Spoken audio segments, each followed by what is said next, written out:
सात संगत जी, प्यार से कहना धन निरंकार जी। सात संगत जी, दासी क्या बोल सकती है।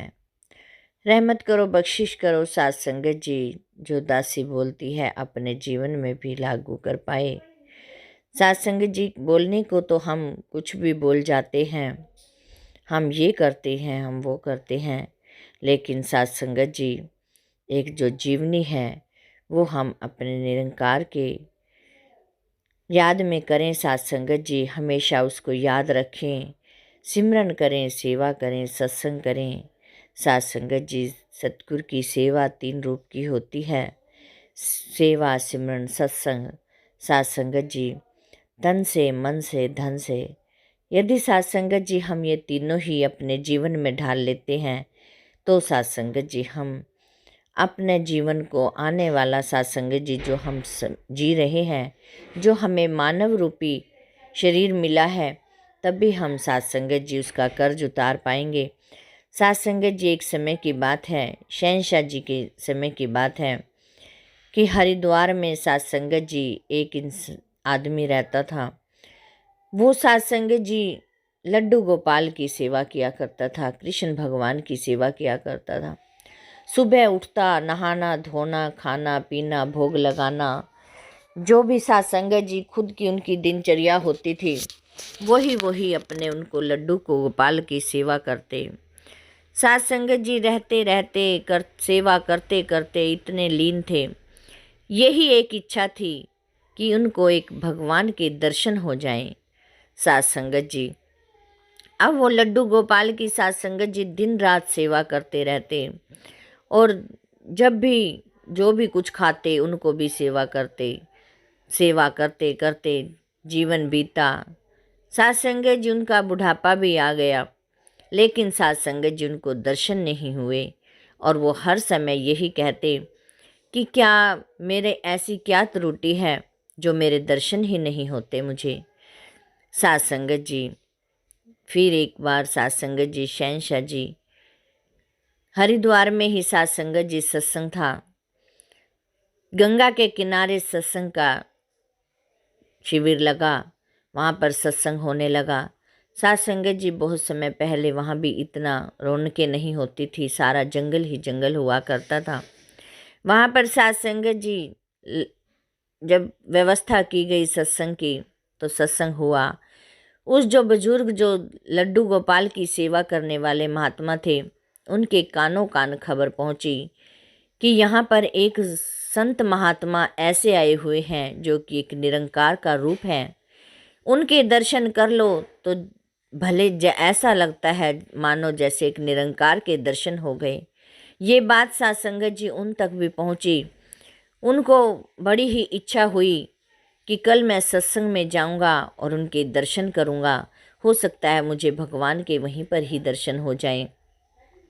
सात संगत जी जैसे ही मंदिर पहुंचा, वहाँ से उन्होंने शहंशाह जी के लिए कपड़े निकालने शुरू कर दिए, कुर्ता पजामे का कपड़ा, फल की टोकरी, फल फ्रूट लिया। सात संगत जी सारी तैयारी करने लगे। अब सात संगत जी एक वहाँ पर नास्तिक आदमी था, वो उनकी निंदा चुगली करने लगे, कहने लगे कि वो क्या इंसान निरंकार हो सकता है, वो तो एक आम आदमी हमारे की तरह ही है, उनके दर्शन से क्या होगा। जब आपको यहाँ पे मूर्ति पूजन में ही दर्शन नहीं हुए तो वहाँ पर आपको क्या, आपको दर्शन होंगे। प्यारी सात संगत जी, अब वो जब इंसान निंदक में आ गया तो उसका भाव कम हो गई। अब उसने सात संगत जी सोचा ये भी ठीक कह रहे हैं। सात संगत जी रात को सोया, दिन बीता नहीं गया, क्योंकि सात संगत जी उसको वो निंदक से टकराव हो गया। अब सात संगत जी रात भर सो नहीं पाए कि अब मेरी समझ में नहीं आता, मुझे भगवान के भी दर्शन करने हैं और मुझे यहाँ भी नहीं हो रहे, और मैं वहाँ भी नहीं गया उनके दर्शन करने के लिए। सात संगत जी सुबह उठकर फिर अपना वही नित्य नियम नहा धोकर लड्डू गोपाल को नवाया, और सात संगत जी उनके आगे बैठ गए, हाथ जोड़कर कहने लगे कि मुझसे क्या भूल हो रही है जो आप मुझे दर्शन नहीं दे पा रहे। साथ संगत जी उस मूर्ति में से आवाज़ आई कि मैं तो दर्शन देने आया हूँ, लेकिन तू ही नहीं आया। और साथ संगत जी यही दो बात कहकर उसमें से दोबारा आवाज़ नहीं आई।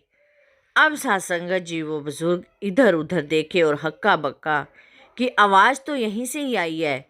अब ये मैं नहीं समझ पा रहा कि सेवा भी मैं करता हूँ और कहाँ ऐसा जाना चाहता था और मैं नहीं जा पाया, कहाँ उनके दर्शन होने थे और मैं नहीं कर पाया। अब साथ संगत जी वो परेशान सोचते सोचते उनको एकदम ध्यान आया कि कहीं जो शहंशाह जी आए हुए हैं उन्हीं के तो दर्शन मुझे। साथ संगत जी उसने वही किया कि उसको एहसास हुआ कि मेरे लिए वही भगवान हैं। प्यारी साथ संगत जी, जब वहाँ पर पहुँचा साथ संगत जी, शहंशाह जी ने उनको गले लगाया और कहा कि मैं तो इतने दिनों से आपको के दर्शनों के लिए दर्शन करना चाहता था, आपने आने में इतना समय लगा दिया। आओ प्यारी साथ संगत जी, विश्वास की कहानी।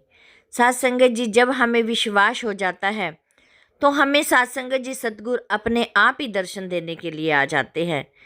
जहाँ भी विश्वास रखें साथ संगत जी, जिसको भी साथ संगत जी हम मानते हैं, जिसकी भी हम पूजा करते हैं, विश्वास के साथ करें। कहीं ना कहीं साथ संगत जी हमें वो दर्शन का मार्ग जरूर देंगे।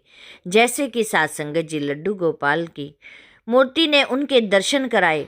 साथ संगत जी उन्हें तो उम्र हो गई थी मूर्ति पूजन करते हुए, लेकिन साथ संगत जी दर्शन नहीं हुए। पल में ही साथ संगत जी जब दर्शन होने थे तो देर नहीं लगी, उनके दर्शन हो गए। साथ संगत जी, कहने का भाव तो यही है कि एक विश्वास पर साथ संगत जी हमें दर्शनों की इतनी व्याकुलता होनी चाहिए कि साथ संगत जी जैसे कि हम दिन में एक पानी पीने के लिए छटपटा जाते हैं, हमें थोड़ी देर पानी की प्यास लगी है लेकिन पानी नहीं मिलता, तो उसी लिए साथ संगत जी हम छटपटा जाते हैं। यही हमारे अंदर एक दर्शनों के भी भाव होने चाहिए कि हमें पल पल यही लगे कि हमें सतगुरु के दर्शन से ही हमें अपनी साथ संगत जी हम भूलों का प्रायश्चित कर सकते हैं, अपना साथ संगत जी मानव जीवन को संवार सकते हैं। आओ प्यारी साथ संगत जी, दासी अपने लिए भी यही भीख मांगती है कि दासी भी साथ संगत जी सेवा सिमरन सत्संग करते हुए अंतिम श्वासों तक साथ संगत जी तोड़ नहीं जाए। यही साथ संगत जी दासी की बारंबार फरियाद है, बारंबार मांग है। साथ संगत जी, संगत जो होती है एक माँ होती है, उसकी आगे साथ संगत जी जो भी फैला लो झोली, साथ संगत जी माँ कभी खाली नहीं भेजती। आप साथ संगत जी संगत माँ हो मेरी, जो कि साथ संगत जी दासी अपने लिए हमेशा यही मांगती है कि सेवा समर्पण सत्संग करते हुए दासी की तोड़ नहीं जाए। और साथ संगत जी दासी से बोलते समय बहुत सारी गलतियाँ हो जाती हैं, अनजानी बच्ची समझकर क्षमा भी करना और साथ संगत जी दासी के साथ भी जुड़े रहना। साथ संगत जी प्यार से कहना। धन्य निरंकार जी।